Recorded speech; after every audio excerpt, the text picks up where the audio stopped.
Hello, YouTube family. I'm super excited to be back here with you guys. I know it's been a while since I've sent some content out. Things were extremely crazy at my IT consulting firm. You see me pointing at the wrong location. Sorry for being out of pocket, but I wanted to come back to you guys and plan to put out some additional content as we get going. But I hope everyone's 2025 is starting off pretty well. As for mine, it's definitely been a challenging probably past 6 months. I recently lost my sister who had been battling with heart cancer or heart failure for the past, I think, 9 to 10 years. We had a very unique experience where I just thank God that I got the opportunity really to go through sort of a life-changing surgery that she had about 2.5 years ago. We spent about 3 to 6 months in the hospital together, really building on our relationship. We had a pretty challenging childhood, but we got to really, I call it, restore our relationship and spend a lot of quality time together while she went through what I believe was probably one of the most mentally taxing things that my sister could have went through. All that to say, she recently did pass away due to that heart failure, but I think she's definitely in a better place. Just no more pain, and sort of in a situation where she's able to really just meet some of our family that's now in heaven with her. I will say that, just a little story, I was there the day that she passed away, and the last thing she wanted to do was play a song, a Maverick City song. And for some reason the song's passing me, but she said, "Nicole, will you sing that song for me?" And I'm like, "I can't sing, really. I'm not a singer." But I did play that song for her by Maverick City, and Lady Naomi's on it. I'll try and see if I can look it up really quick, but it was one of her favorite songs. And so I got the opportunity to be there with her and then play that song with her, Gyra. Yeah, Gyra's the song. So if you've ever not listened to it, take a peek. It's a great song. It really just reminds us that God's always with us no matter what. So without further ado, let's jump in. I wanted to talk to you about a project that I've just wrapped up, or not really wrapped up. Let's not say wrapped up. A project that's still sort of underway is probably the best words to use for it. That I have been kind of in the throes of managing really for the past, I'd say, almost 2+ years. And I really just wanted to take you guys through some of the photos of the before as well as the after, as well as a little bit of the lessons learned as I've kind of went through that job. And I'll try and only skim through some of the worst of the worst pictures. And even there, we're not going to get to the biggest substance of it all, but I'm definitely wanting to at least show you guys some of these pictures, as well as kind of what we've done sort of going forward as it relates to this project and where we're at with it as well. Just some good content. So this was my first time dabbling in what I'd call multifamily and sort of mixed use. So there's a commercial component to this project as well as an apartment level to this project. And so I'm going to just kind of take you through it. So just a little bit of details. This was basically 2 buildings. One was used as a church facility. The other had apartments on the very top, retail or like office space in the middle, and then commercial space on the bottom. So let's just kind of dive into the pictures and kind of just dissect some of, ignore the picture to the far left. I just realized that's not even pertinent, so completely disregard that. But you can see these are rubber roofs on here, as well as you can see to the far right, there's tons of, I think that was poison ivy on the back side of this building. That building beside of it, the brick building that you can basically see isn't my building. I don't think I have a full facing backside picture, but we'll check here in a moment and see if we do. Inside the building, as you can see from the picture to the far left, basically there was significant roof damage in this building because there was leaks all throughout, and we'll talk about that experience. I'm still working on that, so I won't dive deep into it, but the roof has definitely been a unique experience for me in this job.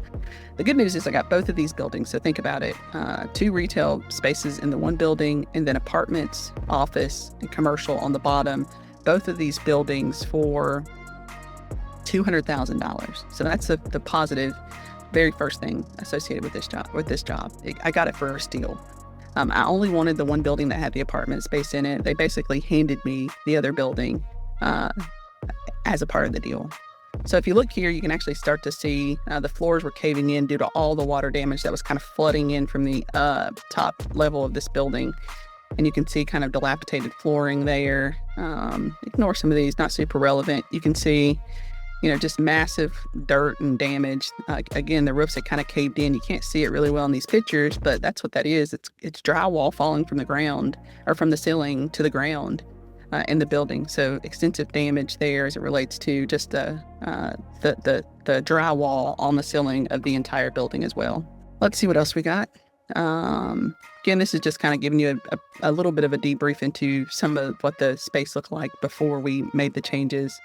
You can see here, status quo, right? Same thing, just ceilings really kind of just caving in many cases due to the extensive water damage in the building. And so you can kind of see that here. This is the ceiling actually of the floor here. Where's it at? Right here, where you see the dilapidated floors. You can't really see the ceiling here in this photo, but above it, if you kind of scroll down through these pictures, you can see it here. These are the pictures of the ceiling. Basically a complete mess, to say the least. More pictures here. You can see a couple of our roof pictures. Here you can see where all the poison ivy was getting pulled off. And this is kind of some after photos that we'll dig into as well. So a pretty large job. Let me show you one other set, just a kind of a somewhat of an after. It's not fully an after, but it is close to an after. And I'll just talk to you through about like what I've learned from this particular job in particular. And then you can kind of drop any questions or comments you might have in the chat. And then I'll talk to you about the numbers too, right? Super important to learn a little bit about the numbers and where we're at with that as well. So this is one of the exteriors of the building. So this is where the apartments are, right? So the apartments on that top level, we did install in this building in particular, new windows all throughout. The middle level is going to be maybe apartments, maybe office space. I haven't fully decided what's going to happen there. As I'm kind of, basically the top level is completely done. In these photos, you're not going to see it completely done. They were taken as we were kind of wrapping up or trying to get the project complete. And then we're going to move down to the bottom level of this building. And then this, I guess you'd call it like yellowish or light brown building to the far left with the maroon awning. Same thing, another one of our buildings up there. That's all commercial space, partially leased out already. And there you go, a better picture of it. So the rubber roofs, we'll talk a little bit about that. We got a few modifications we'll need to do on the roof. But this was a very large job with a lot of work that needed to be done. As we kind of think about, what I might do in the future or what I learned from this job, I definitely learned a lot about rubber roofs as we go through this one, just because we had to do a complete overhaul and I used, a contractor that I thought was going to be a reputable vendor to use, but ended up being not so great. So you will learn that all the time in the business of real estate. You're going to have great contractors and you're going to have really bad contractors. You really have to kind of go through and determine which ones you got. And the only way to do that is on jobs. So that's what I'm doing every day. I've got one really good person that I'm working with now. And in our next episode, we'll talk about a flip that just completed, and we'll have some updates on the numbers for that one too. But you'll find good. You'll find some that aren't good. It's just the nature of the business. You won't hold anyone, hold it against anyone. You just move on. In this business, that's really the big thing. Make sure you're kind of working with integrity. And even if folks around you aren't, that's all right. Focus on what you can do to make sure that your name and your reputation stay intact. Let the contractors who kind of come and go do just that. I would say be cautious and careful. I'm based in Charlotte, North Carolina.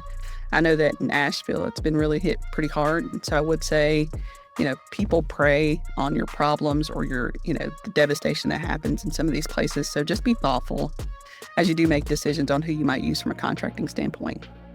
A little nugget there. And I've definitely learned that. More pictures of the roof. This is the inside of the building as it sits today. For the most part, this space is pretty well done, I'd say. A couple of little patches we have to do to clear up some drywall that didn't get painted, but minor changes in this space.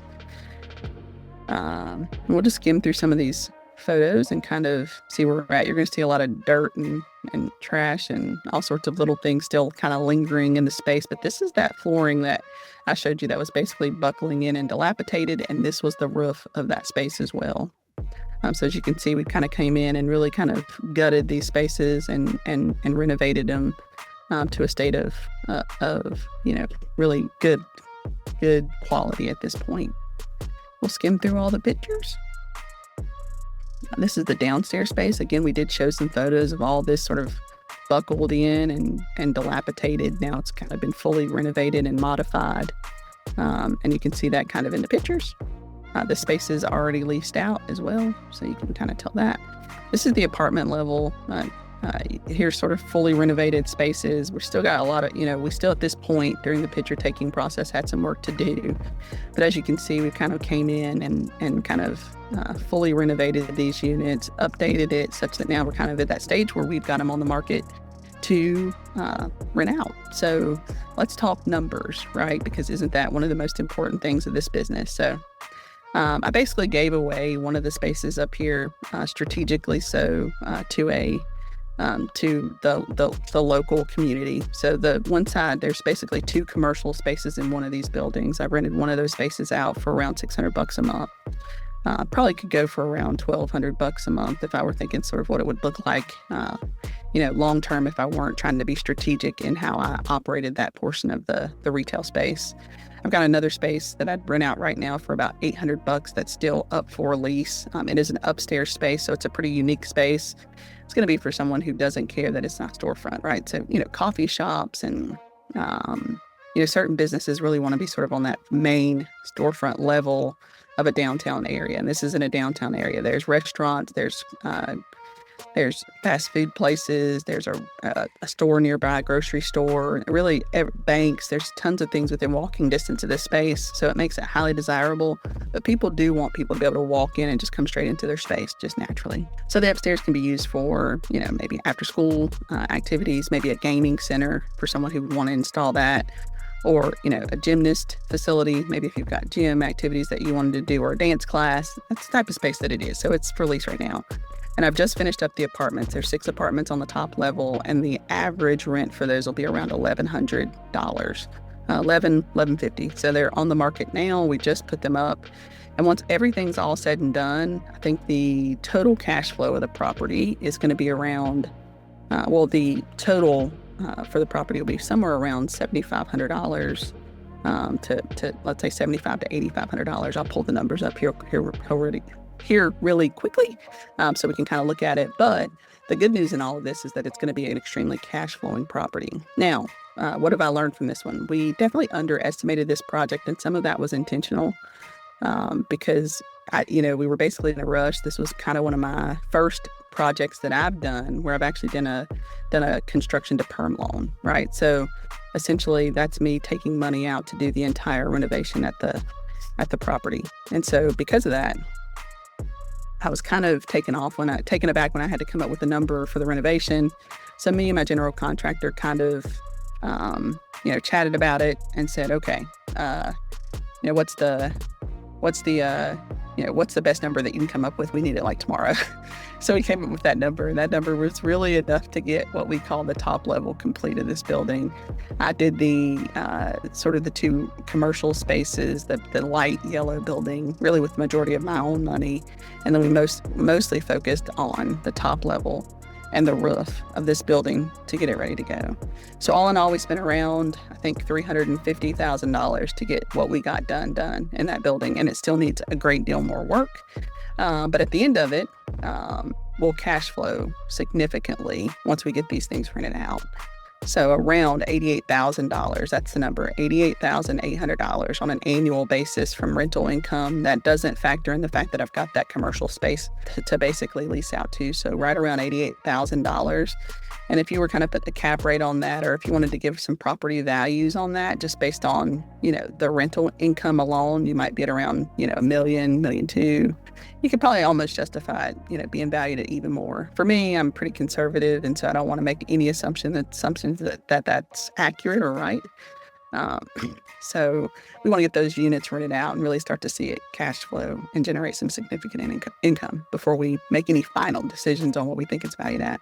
Lessons learned. This job's been going for almost 2 years. And so one thing with your commercial contract-to-perm loans, generally they're about 12 months. I did work with a small bank on this deal. But one of the things that I learned from this experience, along with the fact that you've got to pick your contractors, and if you're lucky, sometimes it's probably more cost effective to go with the best person, meaning that they may be the highest priced, But if they're going to get you the best value and results in the end, it's probably well worth it so that you're not wasting money. Kind of having someone come in where you think you're going to save $100,000 when in the end you might end up spending $300,000 on a $200,000 job because you've gotten ripped off, right? So that's number one. It's extremely important to try and make sure you're not cutting corners in areas where you know you really need the best of the best doing it. And that rubber roof would probably be an example of that for me. There's one thing that I'm paying close attention to every day up there at those buildings. It's the roof. So that's lesson number one. Number two, this is an extended project, and I'm working with a local bank, and my loan and my project got moved 3 different times to 3 different mortgage associates, or whatever you call them, brokers at the bank. And so that can be a bit challenging because, when we estimated this project, we knew that we didn't put enough estimate in there to factor in doing the entire 5 floors or levels to the space. And so that's number one. We knew it wasn't going to be enough money. And our original mortgage lender that we worked with knew that too. Once that person transitioned out, we moved to the next one. I'm having to tell this same story again to the next person and kind of getting them comfortable with the fact that, no, we're not going to get this entire building done. We always knew that. We're focusing on this level, then I'm going to move to the bottom level, and then I'll worry about the middle level. And we'll talk about why I'd be worried about the middle level last here in a little bit. So that was one thing. And then, it kind of moved hands 3 times. In the end, what ended up happening is the last person I got said, hey, we want to come look at the job and see where you're at. And then they're like, also, I don't think the $30,000 or $40,000 you have left is going to be enough to manage the completion of this job. And we're like, no, it's definitely not. And so kind of walking through that for a 3rd time with the lender can be a bit exhausting. So that was the other thing that we did here in this project.